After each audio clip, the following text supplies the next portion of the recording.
Olá, sejam bem-vindos a mais um programa Psicologia do Espírito Imortal. Eu sou o João Rocha, atuo como psicanalista clínico e estamos aqui pelo canal do amigo Rossano Sobrinho.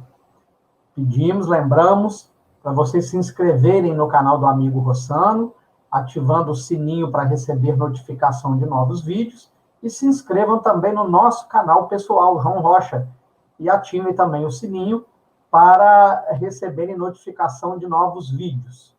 O programa Psicologia do Espírito Imortal é um diálogo entre ciência e religião, demonstrando que onde uma para, a ciência, na parte material, a religião avança, penetrando no domínio do espírito. Nós estamos atualmente falando sobre os transtornos mentais, não é? E hoje vamos continuar no assunto, né, com essa abordagem aí, ó. Quando procurar ajuda psiquiátrica. Não é? E aqui, mais uma vez, nós nos recordamos da psicofobia, que nada mais é do que o preconceito ao transtorno mental. Então, existe um enorme preconceito em se procurar um psiquiatra, existe um enorme preconceito em se procurar um psicólogo, um psicanalista, né? Porque ainda isso, na visão de muitas pessoas, denigre a família, arranha a imagem da família, desprestigia a família, o próprio indivíduo, não é?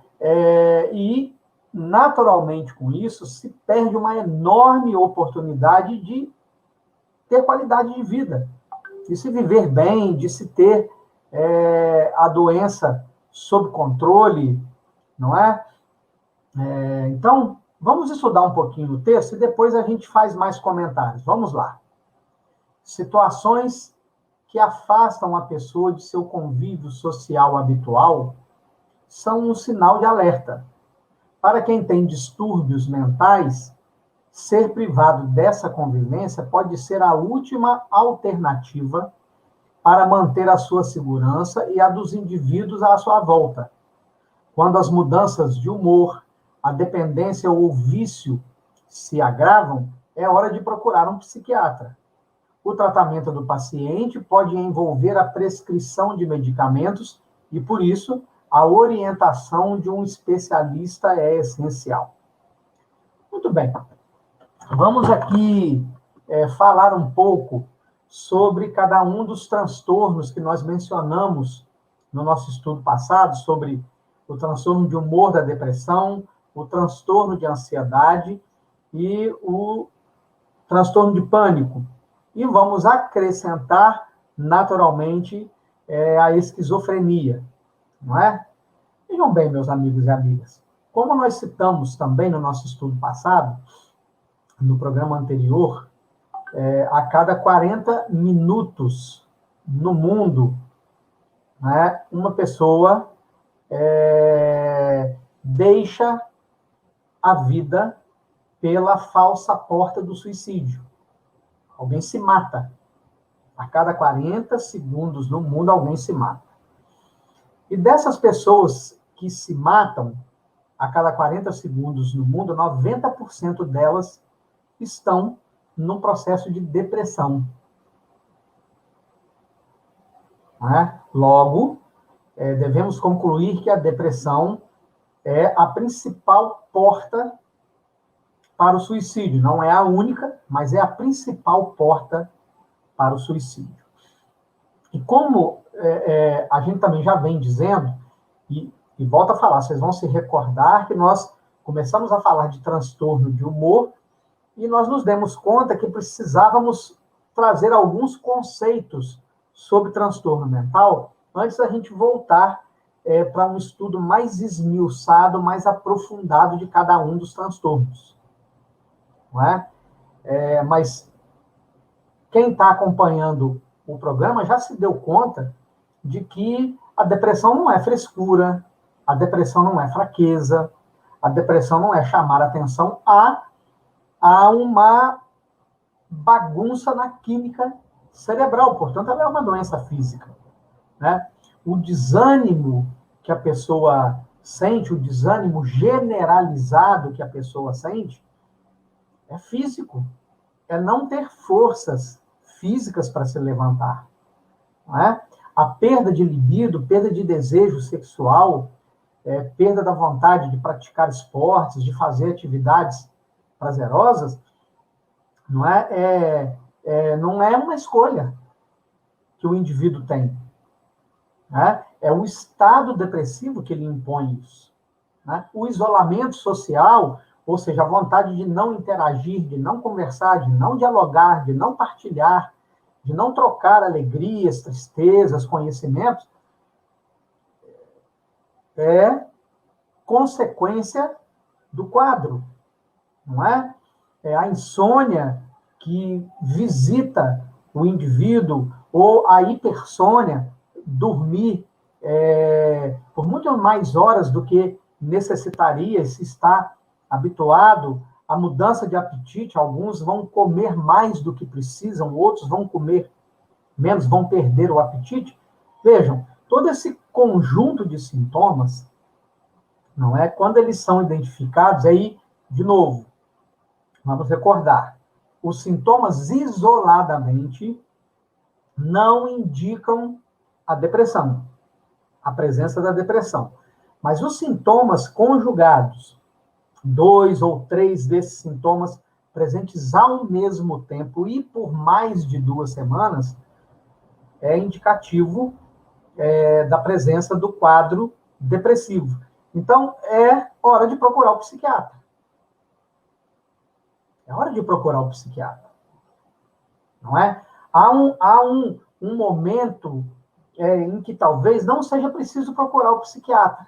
Um momento de declínio, quando a pessoa está se percebendo triste, que ela está se percebendo com baixa energia, que ela está vendo que ela só quer ficar reclusa no quarto. Hora de procurar o psiquiatra. Esse é o momento. Não é? Para se evitar que a doença chegue em níveis mais graves. E aí sim, ela aproxime o indivíduo desse perigo que são os pensamentos obsessivos dentro do quadro da depressão, sugerindo a própria consciência, sugerindo ao indivíduo que a solução de tudo é o suicídio. Não é? Bem, no transtorno de ansiedade, não é? Veja, em casos mais agudos, o indivíduo tem a impressão que ele vai ter um infarto. Não é?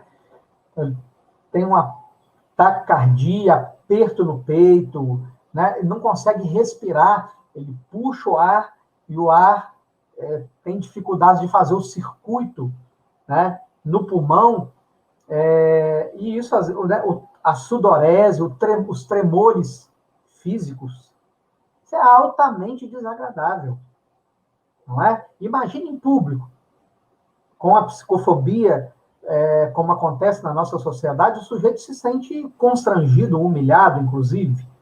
É hora de procurar o psiquiatra, né? O ataque de pânico, então, nem se fala, é a sensação viva que você vai morrer. Você tem a nítida sensação que você vai morrer. É hora de procurar o psiquiatra. Não é? E o que dizer da esquizofrenia, meus amigos e amigas, então?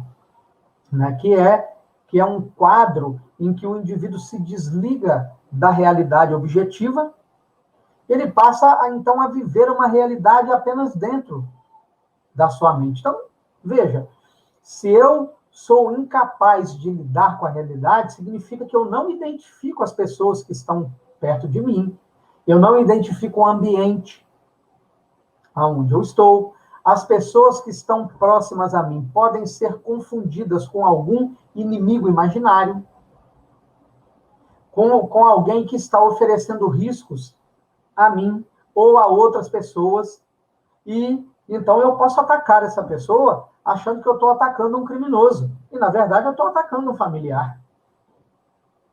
Não é? O local onde eu estou, a minha casa, que fora da crise, né, fora da atuação da esquizofrenia, é um lugar que eu reconheço, com o qual eu me identifico, que me traz segurança, onde eu me sinto bem, acometido pela esquizofrenia, eu perco a capacidade de identificar o lugar. Então, eu posso sair da minha segurança, do meu lar, considerando que ali eu estou em perigo, né? E ir para um lugar perigoso, fazer exatamente o movimento contrário, não é? Então, vejam, e aí é claro que nesse caso dos esquizofrênicos, não é? É necessário que a família interfira, né, para que o indivíduo possa controlar com medicação a esquizofrenia, porque se não houvesse controle, sim, existe risco para a própria pessoa, mas existe risco também para aqueles que convivem com ela, né? Então, de novo, meus amigos e amigas, na minha prática clínica, né, eu não penso duas vezes. Quando eu identifico que alguém está fazendo o transtorno de humor da depressão, ou está acometido por um transtorno de ansiedade, ou está dentro de um ataque de pânico, ou na iminência de ter um ataque de pânico, ou está no pós-pânico, eu imediatamente indico a procura de um psiquiatra para que a terapia farmacológica possa auxiliar a terapia psicológica. Não é? E aí entra, nós falávamos ainda há pouco sobre a psicofobia, o preconceito aos transtornos mentais, não é? E muita gente tem uma enorme resistência de tomar medicação psiquiátrica por medo de se viciar. Mas, de novo, nós também já dissemos isso anteriormente, né? Onde existe a possibilidade de vício, não é? A possibilidade da dependência de medicação psiquiátrica ocorre, primeiro, quando o indivíduo só procura a medicação psiquiátrica para resolver a questão e não procura a parte psicológica. E vejam, os psiquiatras, eles encaminham a pessoa para a terapia psicológica.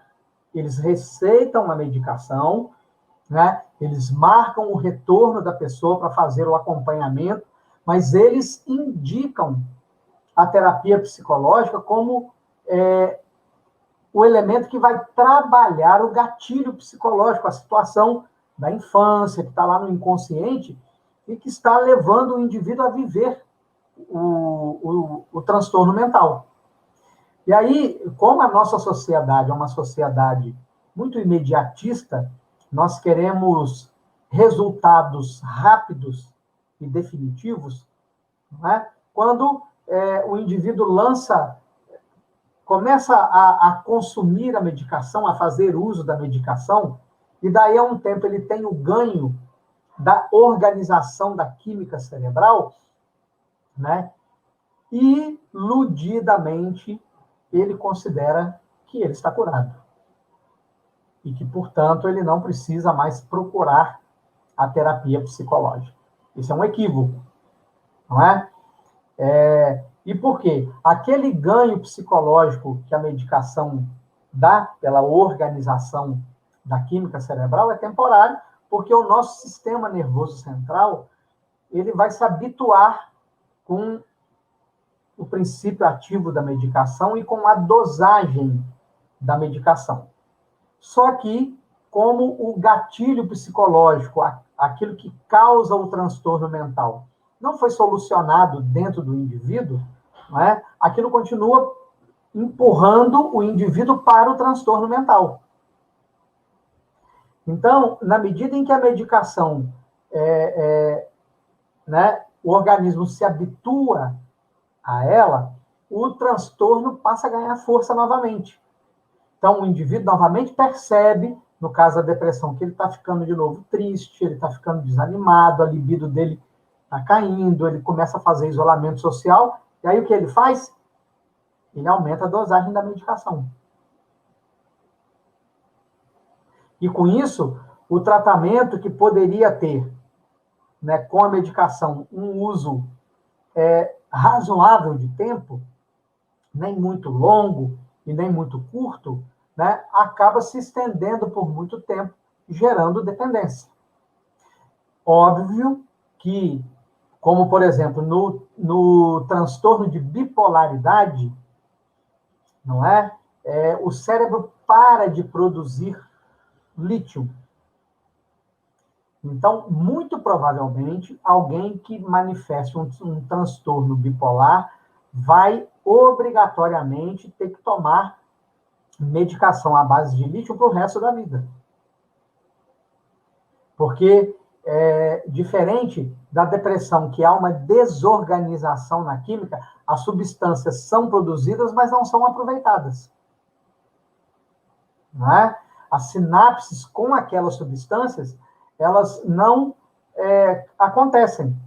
No transtorno de humor da bipolaridade, não. O cérebro deixa de produzir lítio. Então, a pessoa tem que suprir a deficiência de lítio no cérebro. Então, ela passa a tomar medicação permanentemente. Não é? Mas não são todas as pessoas que desenvolvem o transtorno bipolar. Um depressivo pode desenvolver o transtorno bipolar perfeitamente.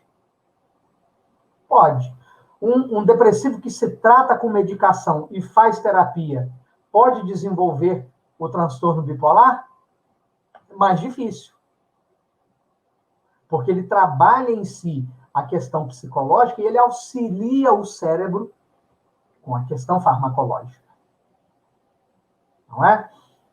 O fato, meus amigos e amigas, é que, primeiro, né, diante da presença dos sintomas de depressão, de transtorno de ansiedade, de ataque de pânico, de esquizofrenia, da síndrome de burnout, que é a exaustão no trabalho, ao transtorno borderline, né, ao menor sintoma desses transtornos, é preciso procurar um especialista capacitado para diagnosticar, identificar e receitar medicação e, paralelo a isto, procurar uma ajuda psicológica, como, volto a repetir, todo psiquiatra orienta.